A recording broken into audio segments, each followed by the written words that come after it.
Players in the country, Marquez Stevenson at wideout, producing. What challenges does he bring to the table? Maybe aside from the speed. Well, I think when you mention him, obviously everybody knows his talent. He's big playmaker ability, return game, skill, receiver. The problem is an overall wide receiver unit. He's not the only one, so it's not like you just got one great receiver and then just some average guys you don't have to worry about. So it's a combination of the entire group that makes him so dangerous, because you can't sit there and have two on him the whole day. You can't do it. You'd love to. It's almost like that's the only chance you got. So what you try to do is just try to limit some explosive plays. Realizing plays probably. That's what they do against everybody, but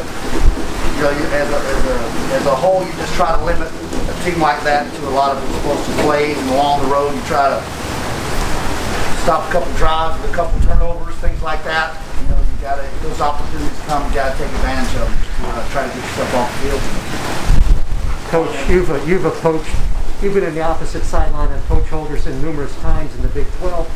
When you look at this Houston team, do you see his stamp on the offense? I know he's been working with a lot of players in and out of the lineup, and of course, yeah. It's you can see he's heavily involved. Sometimes he calls it. So, but on the flip side, Shannon Dawson, who's with him, has been kind of under his protege, his study for years since he was a young coach, and gone against Shannon too, in Southern Miss, and he was there in the league of Conference USA. So I think he's brought some maybe some run game, different styles to the offense, and then Dana, of course, has always done a great job of, you think it's throw, but no, he likes to run the ball, and what his MO has always been, he'll run the ball in a timely situation when everybody in the field's thinking pass. So that's why they're so dangerous.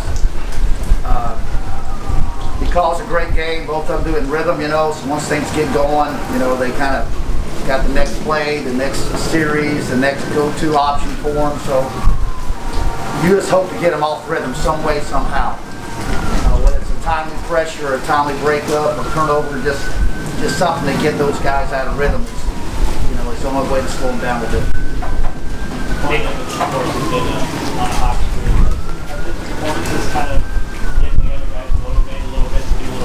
Well, I hope so.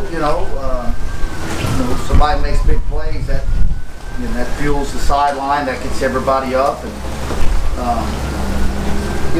those things can be contagious sometimes. Just like breakdowns and MAs can be contagious. If you get in a routine while you're making those things happen, they seem to build on each other. So for whatever reason, we hope that keeps happening. He'll definitely, along with the others, will have plenty of opportunities Saturday.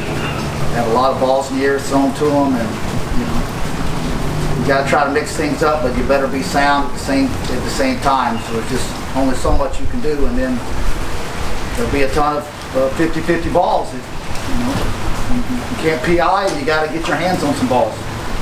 If not, then those drives just continue on. Daquan was saying that he really likes your scheme and the freedom that you give the defensive backs. Just what do you think of the way he continues to excel and make plays and kind of build on each week now what he's doing? Well, I don't know exactly what he meant by freedom, but hopefully in his mind he's just saying, hey, I got different looks. I got different things I can do. They don't get locked in that I'm just playing this man all the time. A couple of his PBUs and interceptions have come from some different zone concepts where you give a quarterback a different look maybe what he's expecting. But obviously, especially last week in games like this, if we can be successful against the run, which you have to be to win a game, then all of a sudden it's all right, be careful what you ask for. Because with somebody with weapons, that's what you're giving them, opportunities, and saying, all right, let's throw the ball to beat us. And again, those guys, from day one, I've told them, your back's up against the wall sometimes. You can't be drop 8 all the time. You can't be, great pressure every time. you're going to have to hang on your man, do your job. And there's a time to do that, you do that. There's a time to have great vision on the quarterback and know exactly where you are in your zone and your break angles. You got to do that too. So a lot on those guys, a lot on him. You also, corner depth has been depleted, especially this last game, only having 3 guys. How do you manage that? You put a guy like Bentley who's played a little bit of corner in his time here at corner. Do you, just well, try and manage it? The problem is you've got depth problems at safety too. So it's kind of like you do that, then what's the advantage if you're going to not have the best on the field at the same time? And a couple guys that haven't played much ball for us, you're going to have to play. So this is 2020. That's what happens. Doesn't make me sleep easily. It's very very tiresome to try to have the in and outs again, and the guys that are hurt, and it's guys that have to play way too many snaps. We were at 90 plus last week. Those guys were just exalted. It's just part of it, though. It is what it is, but it's not like you have a lot of other options except tell the kid, I'm sorry, man, don't have a backup for you.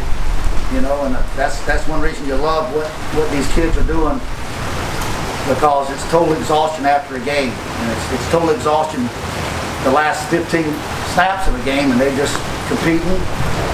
In their heart, they're doing the best they can, but obviously it's they don't have the fire, the bounce that you see in the first 75, 80 plays. So that's just part of it. And again, great training for now, developing a lot of stuff in these guys, and hopefully it'll pay off for us in the future.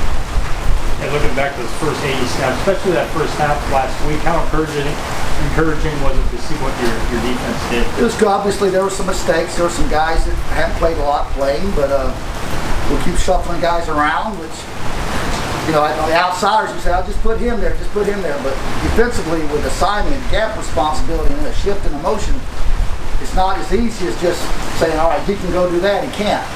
He can't do it effectively unless he's trained there for a long time. So the idea that you just grab this corner and play with safety and no, you can't do that.